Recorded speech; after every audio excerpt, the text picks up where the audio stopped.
అంటే ఎటువంటి skill set ఉన్న వాళ్ళకి ఎక్కువ ఆపర్చునిటీస్ ఉన్నాయండి ఇన్ టుడేస్ వరల్డ్? ఇప్పుడు ఈ ప్రశ్న నుంచి అడుగుతుంటారు ఫ్రీక్వెంట్గా, because I visit several countries. అడుగుతుంటారు డేటా సైన్సెస్ నేర్చుకుంటే బెటరా, లేకుంటే బయోమెడికల్ వెళ్తే బెటరా, అలా క్వశ్చన్స్ అడుగుతుంటారు అనమాట. ఆ క్వశ్చన్స్ అడిగిన వాళ్ళకి నేను చెప్పే ఇమ్మీడియట్ ఆన్సర్ ఏంటంటే they are not in right direction అండి, ఐఎమ్ సారీ.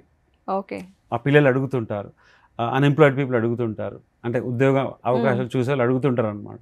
సో వాళ్ళు అడగాల్సిన ప్రశ్న ఏంటంటే, నేను ఈ పర్టికులర్ కోర్స్ చేశాను, ఈ పర్టికులర్ సర్టిఫికేషన్ చేశాను, ఇందులో జాబ్ రావాలంటే ఏం చేయాలని అడగాల. యాక్చువల్లీ వాళ్ళకి ఇంట్రెస్ట్ ఉన్నది వాళ్ళు నేర్చుకుని ఇందులో నేను జాబ్ ఎలా క్రాక్ చేయాలని మిమ్మల్ని అడగాలి.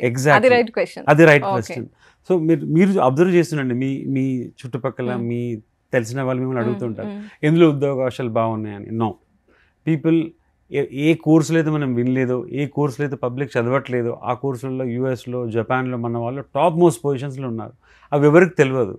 ఫర్ ఎగ్జాంపుల్, ఇక్కడ మనకి Hyderabad is IT training capital of the world అంటారు కదా, రైట్? ఆ కోర్సులు చాలామంది చేస్తారు, ఉద్యోగాలు లేకుండా ఉన్నారు. బట్ కొన్ని కోర్సులు ఎవరికి తెలియదు. కొంతమంది ఆ కోర్సెస్ పబ్లిక్ అడ్మినిస్ట్రేషన్ చేసి, పబ్లిక్ అడ్మినిస్ట్రేషన్ కోర్సు BA చేసి యూఎస్లో మంచి జాబ్స్లో ఉన్నారు. పబ్లిక్ తెలియదు ఆ విషయం. Zoology, botany, they are good courses but not popular.